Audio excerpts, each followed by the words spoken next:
কৃষ্ণের প্রেম গান কেমন ভালোবাসলে পরে দেয় যে দেখা ভগবান।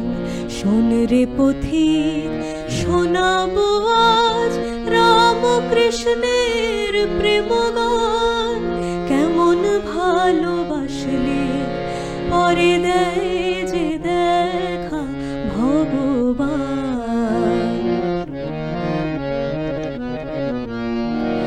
বারুদ যদি থাকে ভিজে ঘষলে কাঠি জ্বলবে না যে।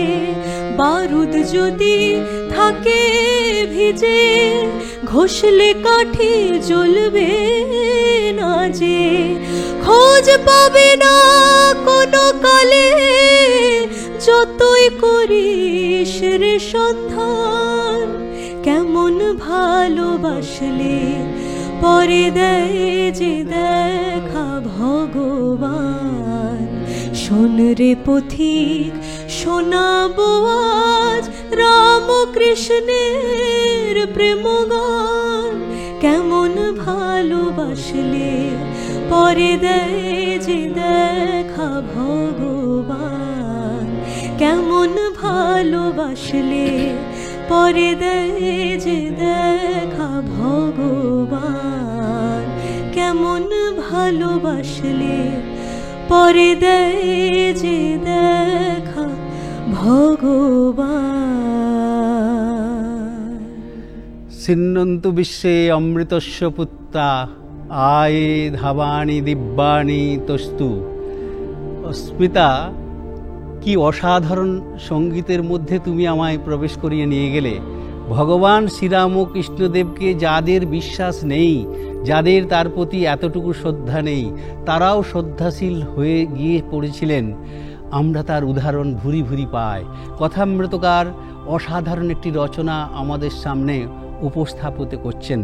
ভগবান শ্রীরামকৃষ্ণদেব 1885 খ্রিস্টাব্দের জুলাই মাসের পর থেকে যখন গলরোগে আক্রান্ত কলকাতায় চিকিৎসার জন্য এসে প্রথমে বলরাম বোসের বাড়িতে 7 দিন 26শে সেপ্টেম্বর থেকে 2রা অক্টোবর 7 দিন কাটিয়ে তিনি 55 নম্বর শ্যামপুকুর স্ট্রিটে এসে পৌঁছালেন।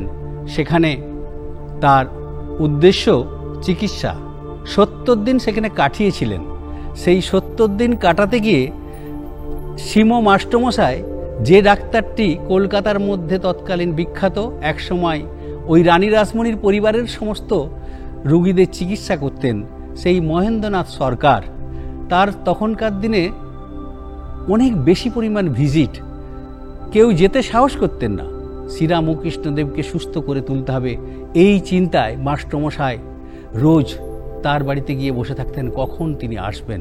তার একদম ঈশ্বরের প্রতি বিশ্বাস নেই এই মহেন্দ্রনাথ সরকার মহাশয়। 27শে অক্টোবর সেই দিন 1885 খ্রিস্টাব্দ, মাস্টমশাই তাকে ধরে এনেছেন ডাক্তারবাবুকে। তিনি চিকিৎসা করছেন। চিকিৎসা করতে করতে হঠাৎ দেখা যাবে তিনি মাস্টমশাইকে বলছেন এবং গিরিশ ঘোষকে সম্বোধন করে বলছেন যে আর যাই করো, but I have a greatest regard on him, তার প্রতি আমার গভীর শ্রদ্ধা আছে, but don't worship him as God, তাকে ভগবান রূপে পূজা করো না, তার পায়ের চরণধুলি নিয়ে এই মানুষটাকে, সাদাসিধে মানুষটাকে পাপী করে দিও না, মানুষটাকে মিথ্যা প্রমাণ করে দিও না। এই কথাটি যখন মাস্টমশাইকে এবং গিরিশ ঘোষকে বলছেন এই মহেন্দ্রনাথ সরকার, তিনি প্রথমেই বলেছেন I have a greatest regard on him, তার প্রতি গভীর শ্রদ্ধা আছে, কিন্তু তার পরের লাইনটি বলছেন তাকে পুজো করা চলবে না। ভগবানকে মানুষ পুজো করবে না তো কাকে করবে? গিরিশ ঘোষ মুখ থেকে যে কথাটি উচ্চারণ করলেন সেটি বড় প্রাসঙ্গিক। শ্রীরামকৃষ্ণদেব হাসছেন, মুচকি মুচকি হাসছেন। গিরিশ ঘোষ বলছেন, হ্যাঁ গো, যিনি আমাকে সংসার সমুদ্র পারে নিয়ে গেলেন, যিনি অবিশ্বাসের সাগর পার করে দিলেন, সেখানে আমি কতখানি আর তার প্রতি অবিশ্বাস করে থাকব।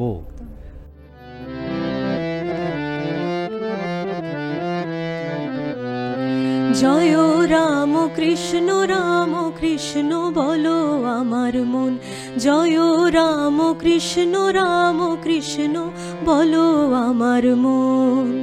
যুগ অবতার যিনি পূর্ণ ব্রহ্ম নারায়ণ, যুগ অবতার যিনি পূর্ণ ব্রহ্ম নারায়ণ। রাম কৃষ্ণ বলো আমার মন, জয় রাম কৃষ্ণ বলো আমার মন।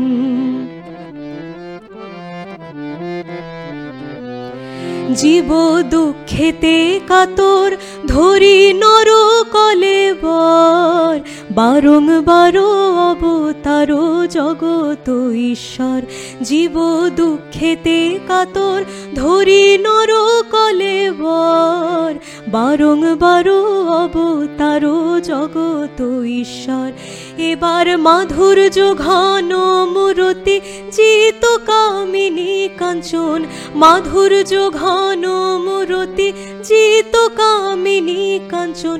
ঐশ্বর্যবিহীন লীলা তোমার জিত কামিনী কাঞ্চন।